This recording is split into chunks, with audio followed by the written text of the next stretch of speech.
Hey, good morning, everybody. We're here with our Thursday update video. We do have a few announcements we need to cover before we talk about our Wednesday night, okay? Tomorrow, we have our serve day, and we're going to meet here at church at 8:30. We're going to head up to Love Inc., and we're going to be serving up there just for a few hours. After we get done, I'm going to go buy students lunch, and then we'll be back here. My goal is to be back here by 12:30, maybe 1 at the very latest. But I'll keep you updated on that on Remind. But we'll be serving and we'll be sorting all sorts of stuff for Love Inc. Love Inc. does a lot for our community, and I think it's great that our students are going to be able to be serving with them. So if your student has free time and they can tomorrow morning, we would love the help. We really could use the help. So come out tomorrow morning and help us with that. We'll be serving at Love Inc. Next week is Flannels and Flapjacks. I know there's a lot of you that signed up to do a lot of stuff. I'll be reaching out to you this week. Got pancake cookers. I've got eyes out in the parking lot and making sure students are okay out on the field because we'll have a lot of students here.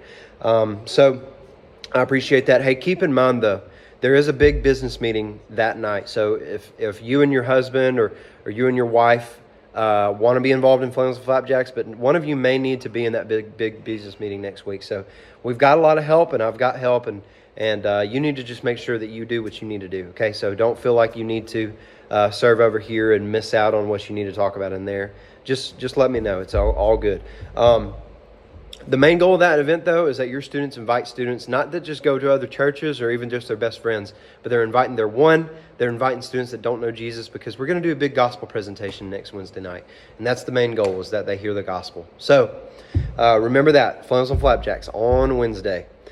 We've got some other events coming up soon, some other service events that'll be on a Wednesday night, but to keep our video short, I'm just going to talk about that later next week, okay?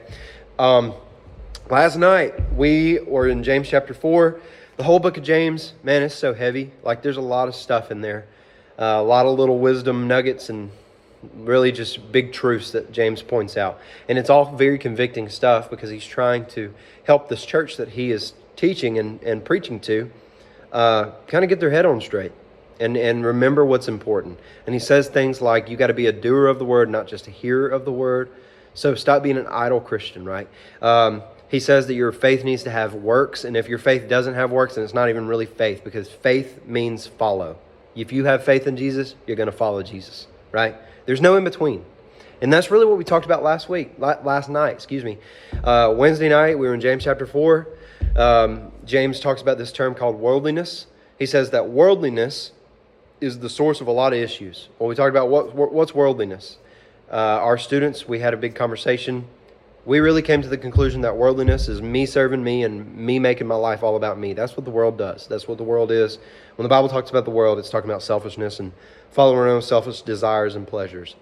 Well, James says, hey, what's the problem in your church today? The reason that you have all these issues, you've got fights, you've got quarrels, you've got hatred.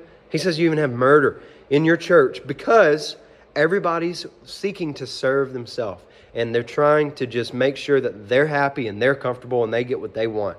It's all about my pleasures. It's all about my comfortability. It's all about my desires. And if anybody doesn't give me what I want, then I'm going to cut them, you know?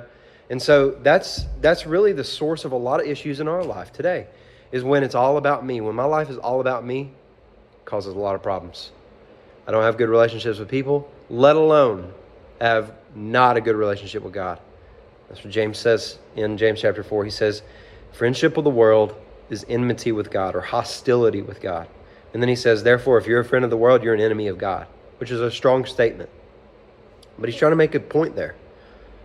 You cannot have a foot on the world and also say that you want to follow Jesus. You got to be real about your heart. So it was a challenging message to your students last night. And if you need to follow up with that, ask them.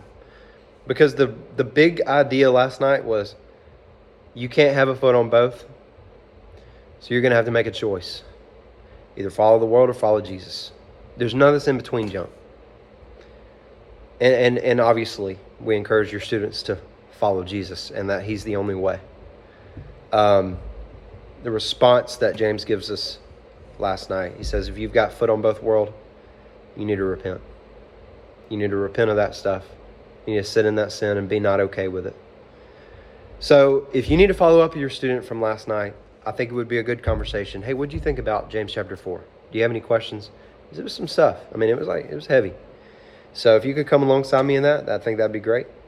And just remember our stuff that's coming up tomorrow, service day, and then flannels and flapjacks next week. Hey, thank you guys for watching. I'll get back with you next week.